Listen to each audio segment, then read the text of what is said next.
When suffering strikes, it's normal to ask, why me? But that's actually the wrong question to ask if you want to move forward. In this week's talk, we'll look at why bad stuff happens to good people, and we'll give you a better question to ask when it does.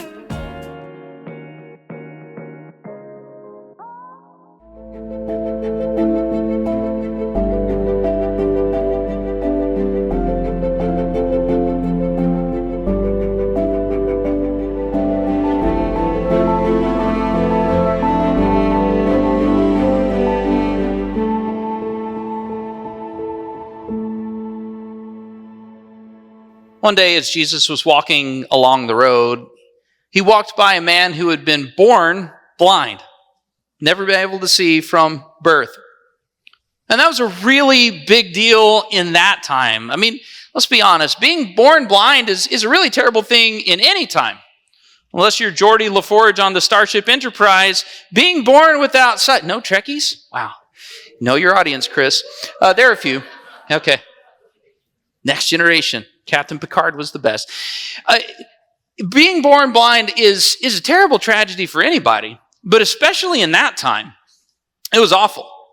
Consider, Braille had not been developed yet. There was no Medicaid.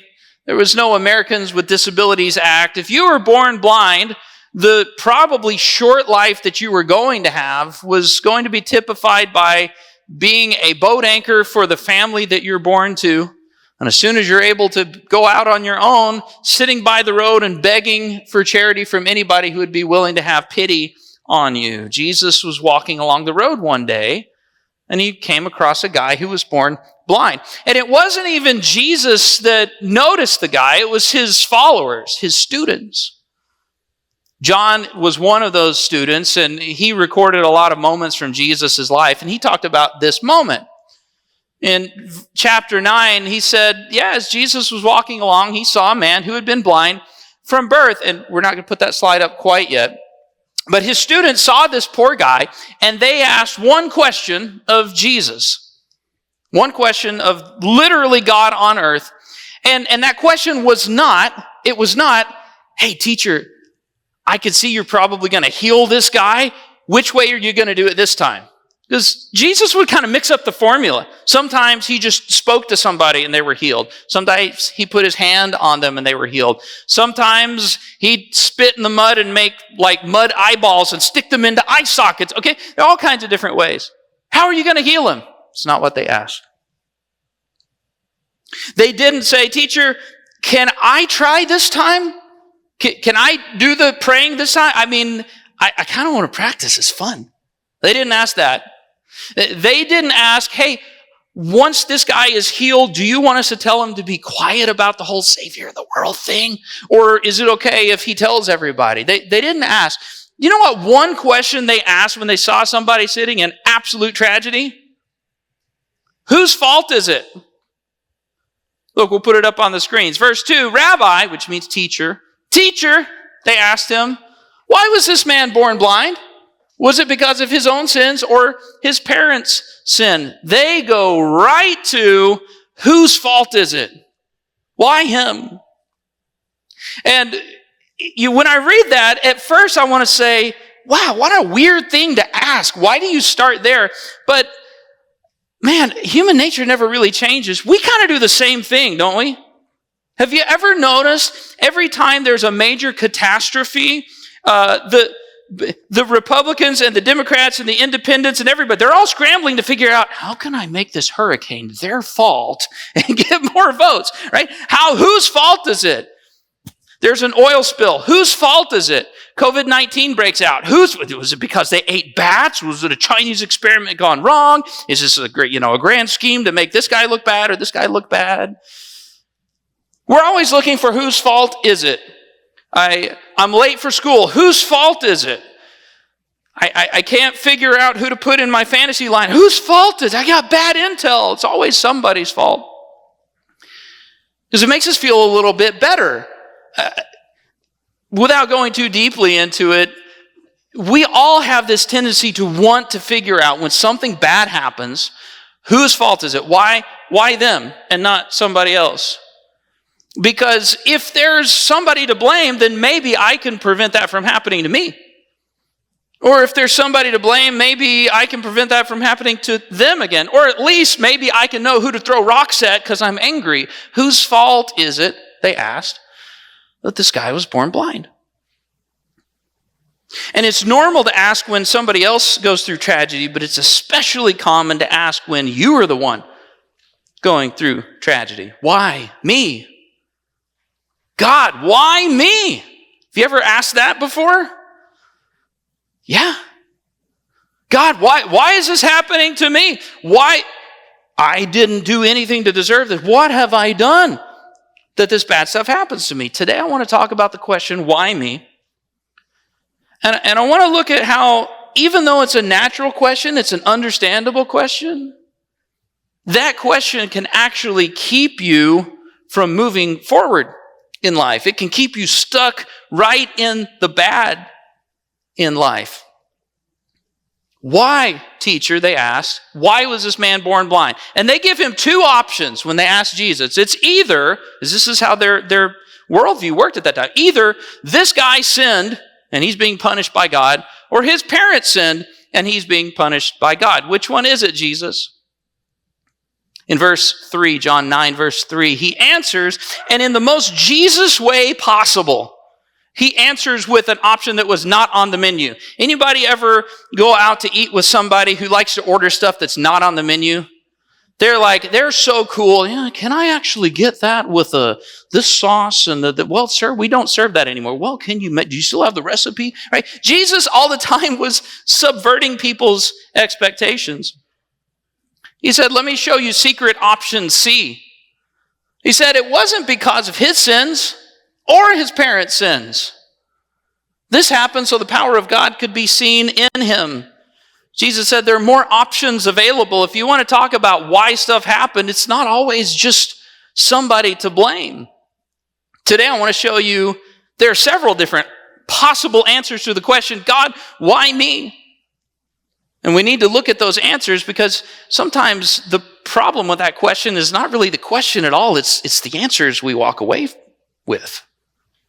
If you've got fill in the blank notes, you can write this down or you can get it on the Bible app. If you're watching from home, there's a link in the show description where you can get those notes right there on your device. There are four possible answers to the question, why me? Something bad happens in life. God, why me? The first one is pretty straightforward. It's the one that you like the least. So we'll just start with the bad one first and get it out of the way. Sometimes tragedy comes to your life. Sometimes stuff falls apart in your life because of your actions. Sometimes stuff is broken in life because you broke it or you failed to properly maintain it. Some of you guys, the first home that you owned, you didn't know that you had to clean the gutters out periodically if you have trees until the water all ended up in your basement. Whose fault is it? Well, it was my fault. I did that one time. That was me. Tore out all the carpet, all because I didn't clean out the gutters. If you have gutters, you might want to clean them out. Pay somebody to clean them out. Sometimes bad stuff happens and it is your fault. Sometimes your beautiful truck gets repossessed because you took out a loan that you really couldn't afford. And now you realize you couldn't afford it. Sometimes you end up divorced because you were not willing to compromise or change. And marriage is a two-player game. Sometimes the stuff that's broken in your life, sometimes you have back pain because when you were 19 and the old guy said, lift with your legs, you're like, whatever, old man. Right. And now you're the old guy saying, lift with your legs. Listen to the old guy when he says, lift with your legs, okay? Young people, trust me. Sometimes it's yours, but not all the time. Write this down. Sometimes stuff gets broken in your life because of somebody else's actions. God gives every human the dignity of free will, and we can chart our own course, and sometimes the stuff that hurts in your life is because somebody else made actions that happened to hurt you. Sometimes you get passed over for the promotion because your boss is a sexist, or they just don't like Democrats or Republicans, or they just don't like Christians, or they just don't like you. It's not fair. Sometimes you end up divorced because your wife or your husband was not willing to change. And marriage is a two-player game. It's not your fault, but bad stuff still happens. Sometimes you end up a Packers fan because of your dad's sin, not yours. It's not your fault. From the littlest age, you were dressed in green and yellow. You didn't know any better. Okay? There's still hope. Yeah. Sometimes it's not your fault. Okay? Those are the two options the guys gave Jesus. It's his fault, parents' fault. Okay? Sometimes stuff breaks in your life, it's your fault. Sometimes it's somebody else's fault. Sometimes it's not any human's fault that stuff happens. Sometimes stuff goes wrong in your life, write this down, to fulfill God's purposes. Now that's one I don't like. I don't like the idea of that. See, we kind of skimmed over it earlier. They said, Jesus, why was this guy born blind? And Jesus said, well, here's the real reason, so that you could see God's power demonstrated in his life. Oh, I don't like that at all. That doesn't sound like any God that I want to serve. Now, all fairness, okay, I looked at this in a lot of different translations. Jesus spoke these words in Aramaic. They were written down in Greek. They're translated to English. Okay, so depending on the translation, it could have been him saying, the reason he's blind is because I wanted you to see me do a miracle. Or it could have been him saying, look, it's not about mom or dad, but so that you can see a miracle happen, watch this. And he heals him. Okay? But either way, there are times we see in the Bible where seasons of suffering are absolutely part of the intentional plan, because God is trying to get somebody to a good destination, but it involves taking a path that goes through a valley. Okay, Jesus, the night he was arrested, before the guys came to get him, the disciples are writing about this guy in the garden, and he's praying desperately, God, please don't make me do this if there's any way. And God says, son, this is the only way. You have to carry the weight of sin and suffering of humanity in order to bring forgiveness and healing. It has to be this way, Jesus. Sometimes stuff comes into your life because it is part of a plan, and to get you to the other side of the valley, you have to go through it. And then there's super secret option D. Write this down. Sometimes stuff goes wrong in your life because this isn't heaven. We talked about it last week, and if you want to catch that, you can get it on any of our social media channels. Sometimes stuff goes wrong in your life because we're not in heaven. And there was paradise originally, and there's paradise at the end, but this is not that spot. And there are going to be things that go wrong. Sometimes hurricanes just happen, and it just happens to blow up your rental property. Sometimes Alzheimer's just starts, and I wish I knew why, and maybe someday we will. Right now, we don't, and it stinks. Sometimes the Eagles just win the Super Bowl. You say, God, what have I done? I'm a Cowboys fan. God, what have I done to deserve this misery? I don't know. It's just because it isn't heaven yet, because the Cowboys will win every year in heaven. Sometimes suffering comes into your life, and it just happens. And so we have all of these possible things that could go wrong, all of these possible answers to the question, why me, God, why me? And the problem is not even that the question is bad. The problem is no matter what answer we come up with, it usually doesn't help us move forward. In fact, church people have some answers that we like to give to the question, why me? And sometimes those answers do more harm than good. Maybe you've heard some of these. I hear these a lot.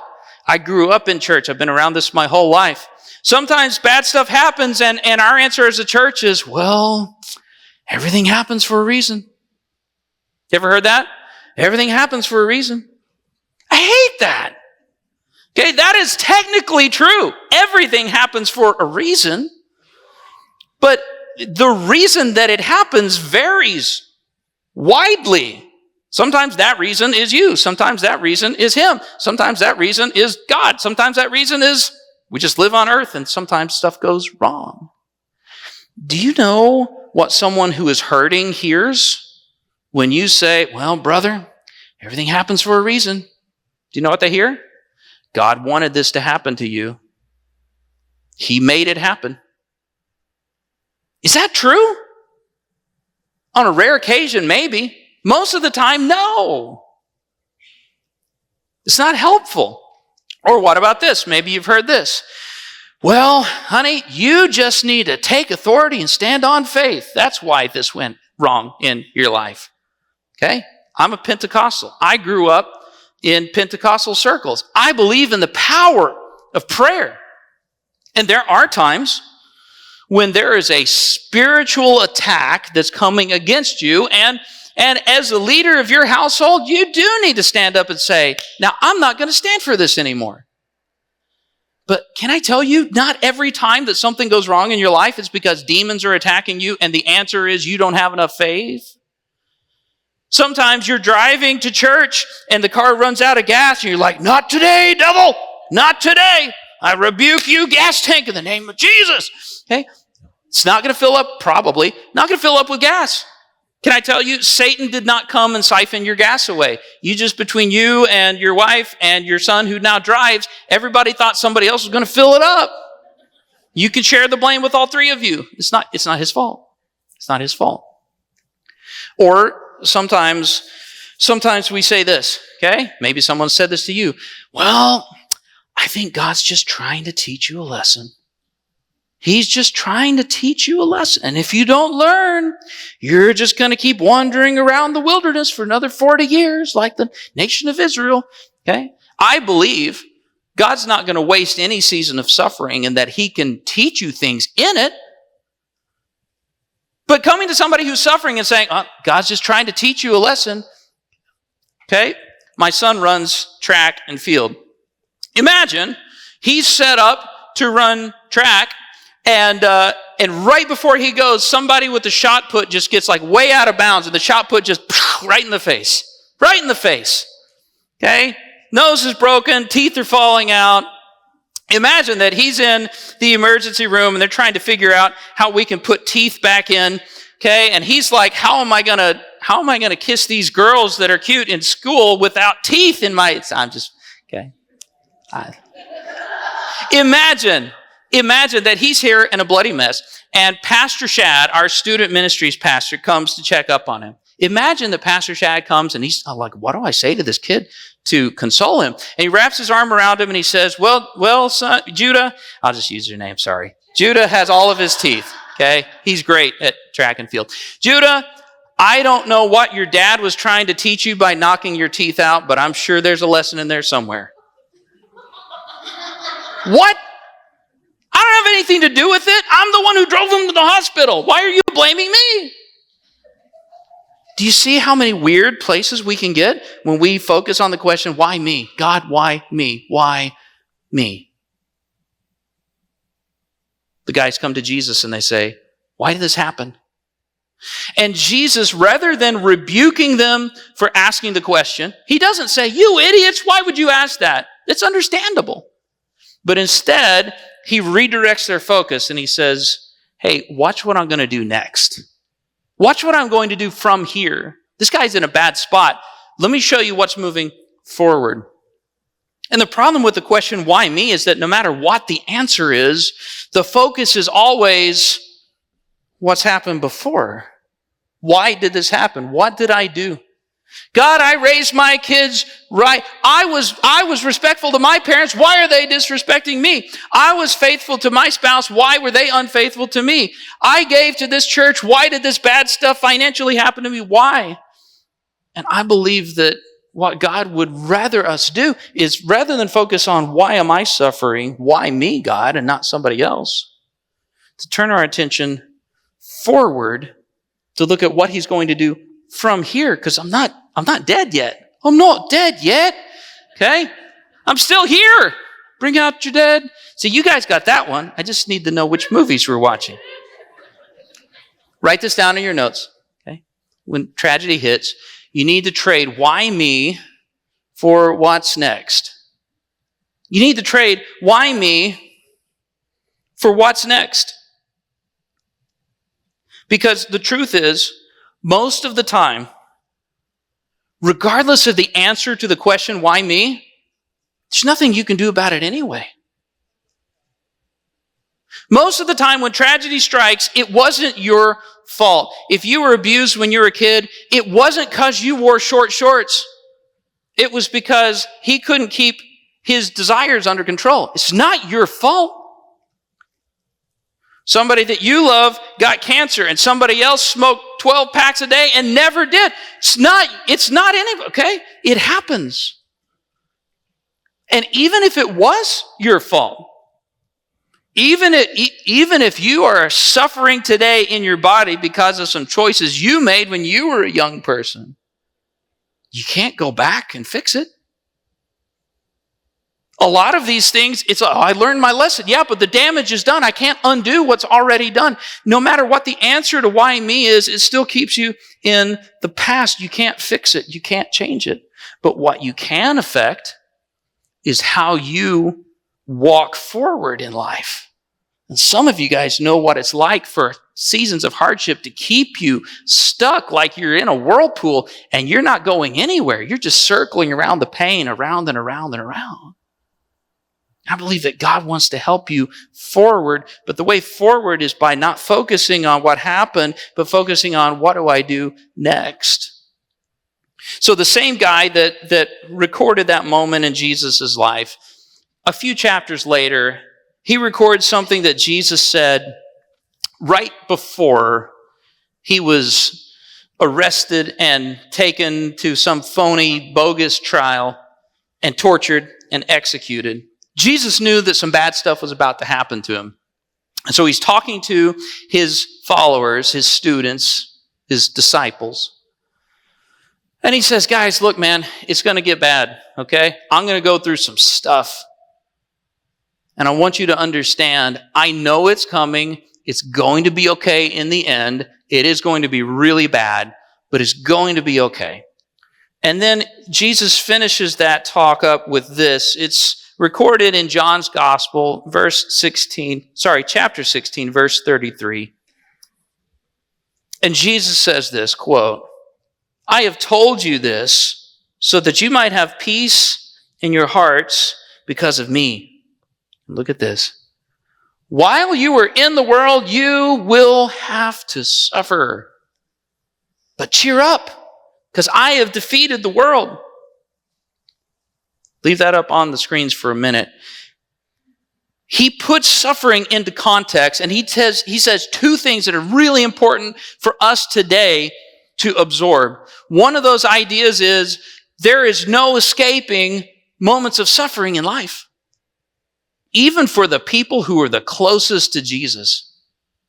Even for the people who had left everything in their life behind to completely devote their whole life to Jesus. They're walking around, they're sleeping on the floor, they're maybe I'm eating today and maybe I'm not, just to follow Jesus. If they still have to suffer, it's inescapable. Sometimes we have this idea that suffering in my life comes because I'm not a good enough Christian, and that if I give enough to the church, and if I pray enough, and if I avoid bad things enough, and if I do enough good, and I donate enough, that God's going to put this bubble of protection around me and that nothing's going to go wrong. But Jesus said, you're going to have suffering. You have to reckon with that. It's going to come. There is no amount of righteous living that will insulate you from suffering. But the other thing he said, cheer up because I have defeated the world. He said, there's good news and there's reason to be happy about it, but that reason is forward. What I'm about to do is going to fix everything, and in the end, we win. And even if you have to go through seasons of suffering on the way, in the end, we're victorious. And that's the reason to take cheer. And as we get ready to wrap this talk up, that's the way that you need to focus if you want to get forward, if you want to move forward in seasons of suffering. I want you to hear God's heart in his message. And it was recorded not only so those guys could hear it, but so that you could hear it. Because those words are still true for anyone who is a disciple of Jesus. He said, you're going to have suffering, but notice, he said, I told you this so that you might have peace in your hearts because of me. Cheer up because I have defeated the world. That peace is because of Jesus. That peace is because we can move forward. And here's what I've noticed about suffering. I'm in my 20th year now of full-time pastoring. And I've seen this so many times. Maybe this has been you or somebody that you love. But suffering always presents a choice. Put that up on the screen so we can write that down. Suffering always presents a choice to turn toward God or away from Him. Always. Moments of suffering always present a choice to turn toward God or away from Him, because that pain is so immense. And if you focus everything on God, why me? You know what else I've noticed? If I don't come up with a satisfactory answer for who to blame, there's always a fallback. I always blame Him. God, if you can do everything, you could have stopped this from happening, but you didn't stop it. Listen, just because He didn't stop it doesn't mean He wanted it. Just because He didn't stop it doesn't mean He orchestrated it. But even if He did, if I focus all of my attention and energy on why me, it's your fault, then there's nobody helping me walk forward. It's just me. Jesus said, guys, you are going to have suffering. You are going to endure times of suffering. And when you do, I want you to remember, in the end, we win, but that winning is in me. And you have an option when you are suffering. Shake your fist at God and say, why? Why? Why? I demand an explanation. Or you can say, God, help me move forward. See, when you turn to Him, what you find is that Jesus has already felt the weight of suffering like you are suffering. We sang about it a little bit earlier, and we taught about it a few weeks ago. The Bible says that when Jesus suffered on the cross, it wasn't just Him physically, and it wasn't just sin. That Jesus carried the weight of all of your sorrows on His shoulders, so that no matter what it is that you're going through, He is able to relate to you and help you and offer comfort and hope to you. But that doesn't come when you're shaking your fist and you're turning away from Him. The comfort is only when you're turning toward Him. And I understand that sometimes that lingering why is so strong. That demand for an answer, that I want justice, I want to know, is so strong. It's a huge uphill climb to come to Him and say, well, I trust you. You expect me to trust God when He let this happen to me? Listen, if He let it happen to His own Son, but there's good at the end, why would we get a better treatment than Him? Jesus said, you're going to have suffering. It will come. But I've said this stuff to you so that you'll have peace even when you're suffering, so that you'll have hope that this isn't the end of the story, so that you'll turn to me, so that you can find comfort with me. And that's what He wants for you. I've asked plenty of times in my life, God, why? Why is this happening to me? And can I tell you, most of the time, I don't even get an answer.